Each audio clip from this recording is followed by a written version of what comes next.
Our next talk is going to be on the Troy Mine, Reclamation at the Troy Mine. This is Todd, how do I pronounce your last name? Kuxhaus. Kuxhaus, Todd Kuxhaus. Todd is a senior project manager for Pioneer Technical out of Helena, Montana office. Todd was raised on a farm in South Dakota and obtained a master's degree from South Dakota School of Mines and Technology in 1996. With a career spanning over 29 years, Todd has worked on many different projects, including mining, environmental, and municipal infrastructure. Thank you. Take it away, Todd. Hope I don't bore everybody to sleep here. It's right after the lunch break. Apologize, Lance Boylan was initially, with Hecla, was initially supposed to present this project. However, he had a kind of a last minute thing that came up, so I got volunteered. So a little bit of background on Troy Mine, in case you're not familiar with it. It's an underground silver copper mine, started in the 70s, operated up through 2012, and produced 84 million ounces of silver, 430 million pounds of copper, and had a pretty significant local economic impact. During its operation, about 30 years of environmental data was collected, and so we have a really good background on the area.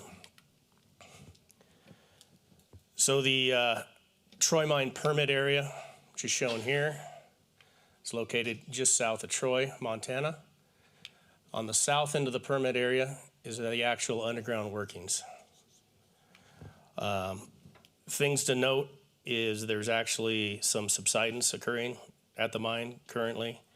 There's some collapse features and some instability within the mine. So that's being monitored and mitigated as it comes up. One thing to note, I'm trying to locate everybody here. This is the mouth of the service adit. So that'll come into play when we start talking about the water management system here in a few slides. This is the historic building area. So the service adit is located right here. The mill area buildings are there, and shop building, office, thickener tank, and some other related buildings are located below that. And then lower down on the hill, if we go back, it's actually over here. There's a tailings storage facility. Actually, I'm wrong. It's down here. It's kind of weird looking at it from an angle like this. So this is the historic tailings storage facility, which is currently being reclaimed and revegetated. So overall, this is the mine site. And from the mine site, there's actually a series of pipelines that go nearly all the way to the tailings storage facility. There's one, what is called a reclaim pipe, which goes about to this point right here. And then there's two tailings lines that go to the same location. Those are actually combined into a larger pipe near the tailings storage facility. And those will come into play here when we talk about system hydraulics. So this is another photo of the mine when it was either shortly after operation or during operation. You can see the old mill facility. This is the service adit. And then below that is the old thickener tank, shop building, office building. Those buildings were removed a few years ago. The thickener tank and the pond still exists, and that will be removed in the next couple of years under the upcoming project. And if you look way back here, there's another feature that we're going to be working on in the next few years called the North Portal. So keep that in mind on kind of the location of that.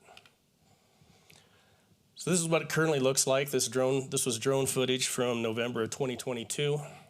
The buildings have been removed. You still see remnants of foundations from the buildings, some retaining walls. Here's the service adit. Right here is actually the conveyor access point, conveyor at access. during the regrading work, there'll probably be some residual foundation concrete removed and buried within the regrading. And so that this whole area will end up regraded over the next couple of years. Below that, you can see the thickener tank, the pond, the old shop building, office building.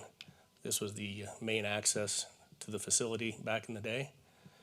So yeah, there's same story here. We're likely going to encounter some foundation materials from the building sites. And there's some piping related to fire hydrants and stuff that'll need to be removed as part of the reclamation action as well. So the problem. The mine receives up to and over 15 feet of snow a year.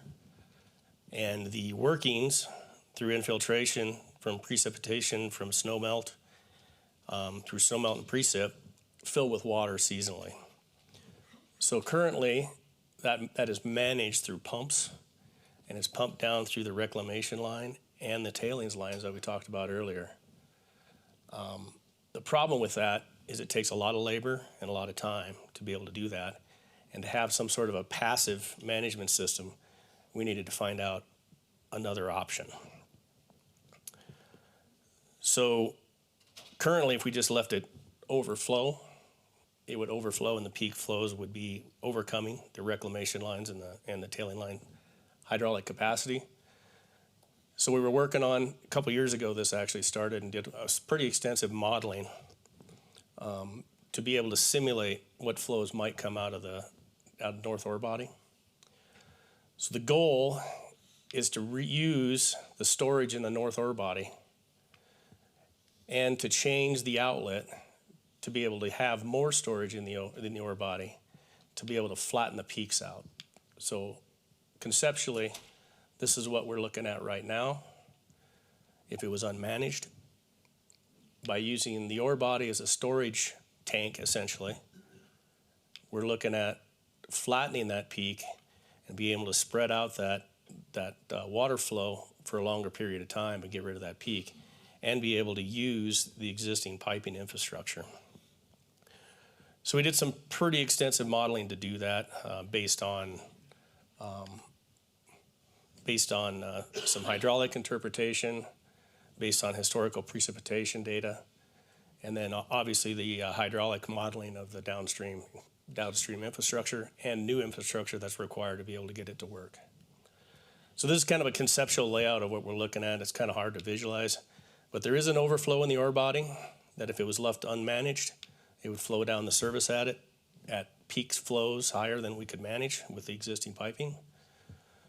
So the plan is to drill some boreholes from the from the I-bed decline, which is this piece right here, up into the ore body and to create a drain at a lower elevation. We're looking at about 90 feet lower than the existing overflow elevation. So we'll be able to drain sooner and longer and take advantage of the storage within the ore body, which helps with the hydraulic problem we have below. So water would fill the I-bed decline, come out of the I-bed decline, be collected in a collection box, put in a pipe, and then sent out of the mine.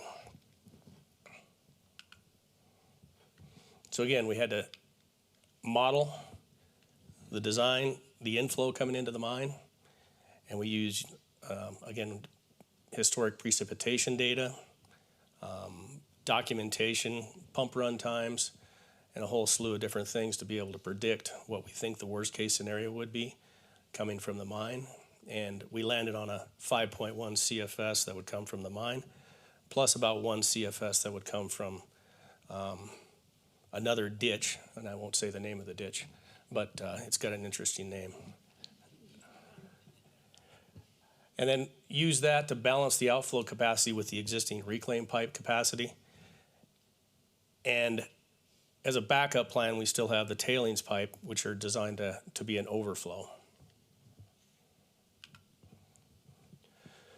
So we actually bid the project, the construction for the project, outside of the borehole. That's a specialty contractor.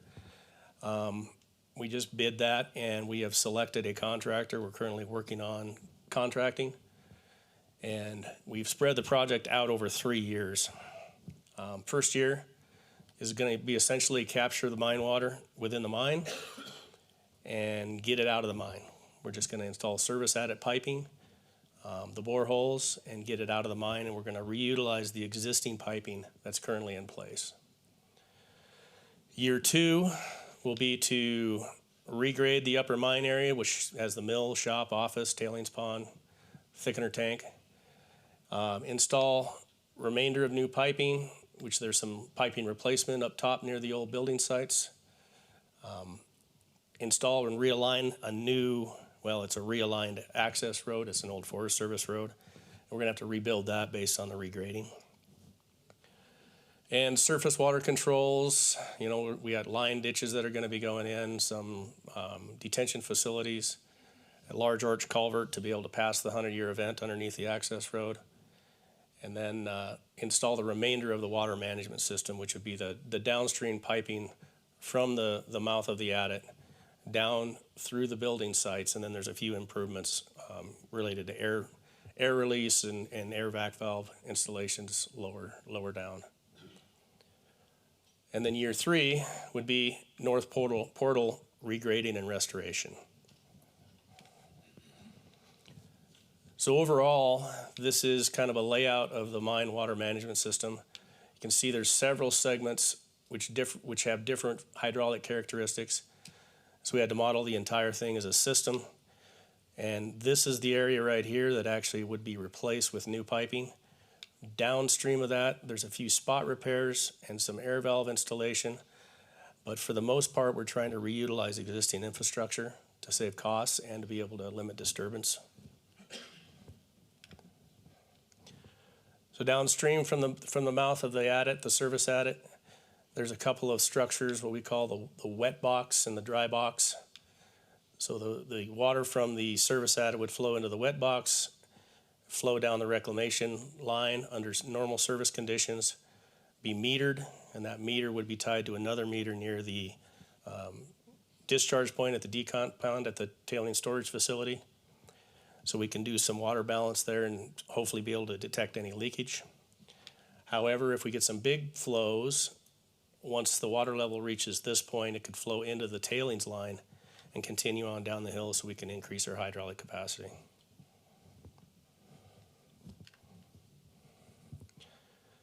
So this is just a plan view of the design drawings. These are new tailings line, our new lines, 2 12-inch HDPE lines.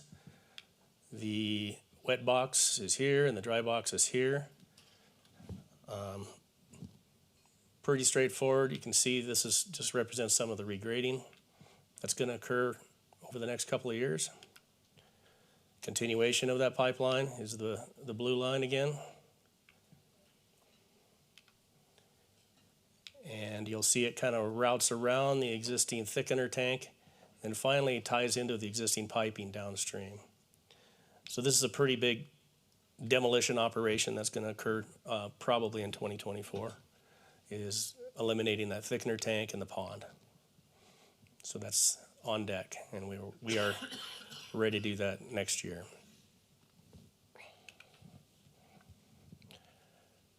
So the summary of the mine water management system is one of the big advantages is it's going to drain that north ore body in a way where we can manage it with the existing infrastructure that exists at the site. It's passive, no pumps are required. Currently they have to pump, and it's 2,500 man hours a year to be able to operate and maintain those pumps. So hopefully they're able to substantially reduce that or eliminate that labor effort. The other good thing about this design is we're utilizing the existing infrastructure, which keeps costs down and limits disturbance. We're going to be adding some air release valves to be able to keep our hydraulic capacity at its best. Right now they're having some problems with some airlocks and a few things like that occur in pipelines because they don't have any air release.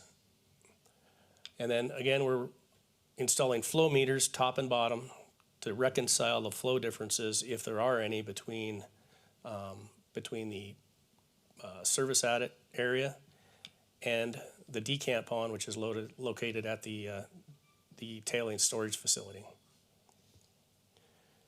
And then a minor portion, we're doing some pipe insulation at a bridge crossing just to be able to repair it because it's in rough shape. So that's the mine water management system that is proposed, and looks like it's going to move forward here in the next couple of years. The regrading portion of it, pretty straightforward. We're just trying to flatten the slopes.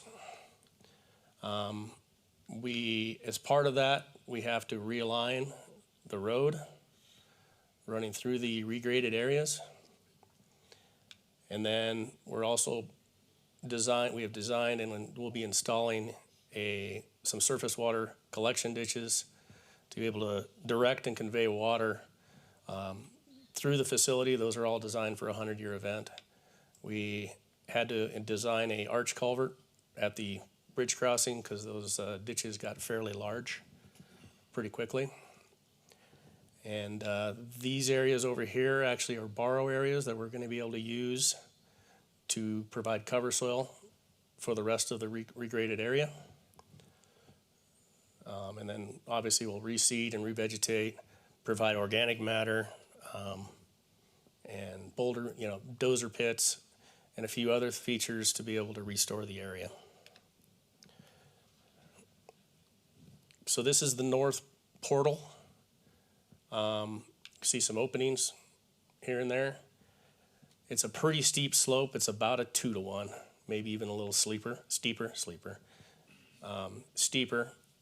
So pretty difficult access, pretty hazardous work on that steep slope. This is the proposed reclamation.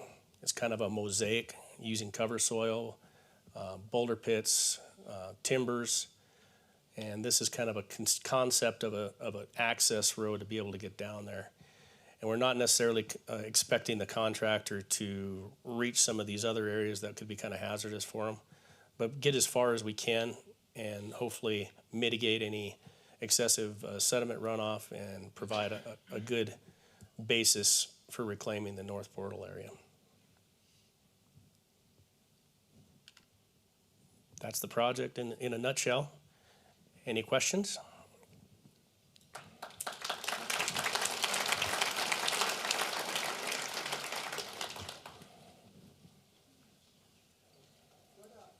What model do you guys use for your water balance, and then ultimately where is that water going to be discharged? Is there a current empty gas current, or is the water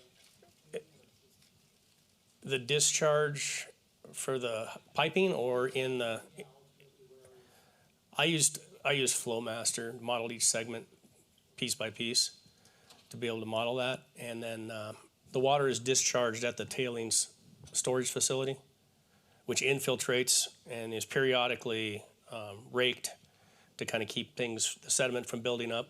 So they get a really good infiltration rate, and the water quality actually is relatively good. And the hope is in the near future, we hope in the less than 10 years that they're able to do whatever they want with the water because it's slowly getting better and better with the water quality from the mine.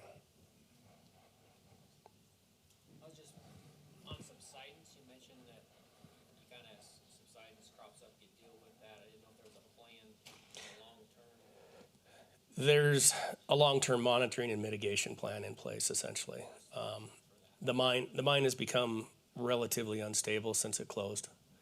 So the drilling that I mentioned early on in the presentation was initially planned to be drilled from the ore body. However, instability in the mine is making it a little more difficult to do that. So now we're trying to drill from the I-bed decline up into the ore body because it's kind of hazardous going in that ore body right now. So safety first.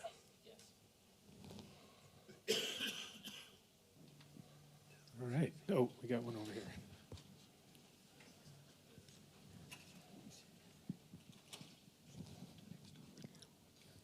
I'm curious if what has been done to consider if other elements are in the water or in the tailings pond that could be extracted.